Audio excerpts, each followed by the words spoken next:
Maker here. I'm issuing a functional print challenge. How quickly can you make a functional print?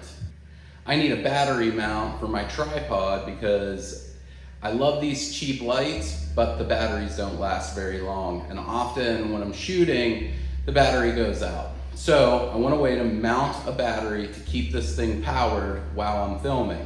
Luckily, this tripod has a mount for the light, but it doesn't have a place for me to attach a battery. So I'm gonna use the leg, stack the battery on the side of the leg so that I can run the USB cord to keep this charged while I'm filming. Should be an easy part.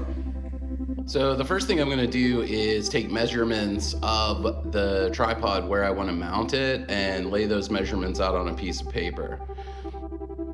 Next, we load up Fusion. I wanted to make this parametric so that in the future, if I get a different battery size or I want to attach it to a different tripod, I can quickly and easily adjust the diameter of the leg and the size of the battery. Obviously, it's only going to work for a rectangular battery.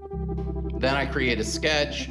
I want to make sure that I use my origin point as the center for everything. And I'm using my parametric dimensions. Then I'm doing an offset of about 4 millimeters, which should make it strong enough for a camera mount to hold a light battery.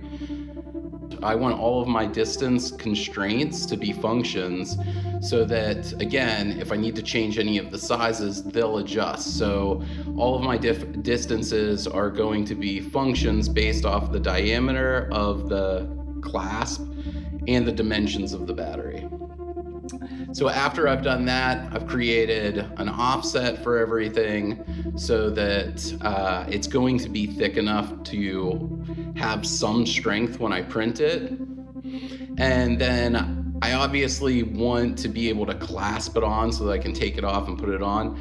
So I'm using the dimensions of the foam part of the tripod because it's soft, it has a little bit of flex. I'm gonna cut off 1/4 of the clasps so that it can snap fit on. And I think it's gonna be strong enough, but we're gonna find out. And I'm also rounding the edges. I'm making kind of like a little ball that'll help to slot it on. Then I'm gonna mirror that to the other side. I like to clean up my sketches so when I'm extruding it, I don't have to deal with all of these kind of small pieces. So I often go through. It does affect the constraints that I have built. Like you're gonna say, well, hey, I saw one of your constraints just dropped, you got a warning. I recognize that and it may not work. I may have to go back and add that in, but it is locked on the clasp, so it should adjust. We'll find out in the future when we need to update it. I like to add fillets for strength the whole way around the object. This also helps with printing because I'm gonna print it in a vertical orientation. And printers do not like 90-degree angles. So I try to round everything that's gonna touch the build plate. Then I'm just extruding it to the height of the battery and adding a few millimeters as a base. Again, the battery is extremely light, so I don't have to over-engineer the base. I think I added 3 or 4 millimeters on the bottom. And then the last thing I'm gonna do is add fillets around the opening. And this is just gonna make it a little bit easier to get the battery in and out. But after that, it's just a matter of exporting the STL and loading it in my printer. So now that I've exported the STL, I'm gonna load up Bambu Studio. I'm gonna add it to the build plate. I'm gonna change the printer to what I'm gonna use to print it, which is my P1S, and the filament type, which is just, I'm printing it in PLA Basic.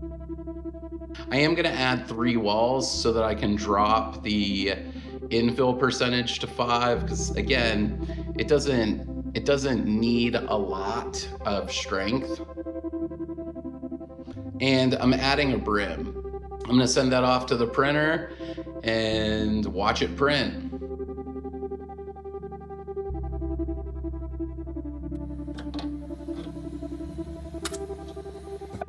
Well, let's see if it fits. So I've got the battery, holder, fits perfect. Looking for a snug snap fit, which we've got.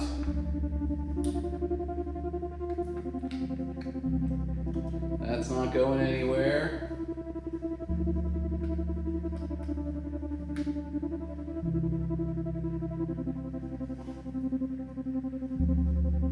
Awesome. Well, that worked out perfect. If you enjoyed this, make sure you like and subscribe so you don't miss my next walkthrough.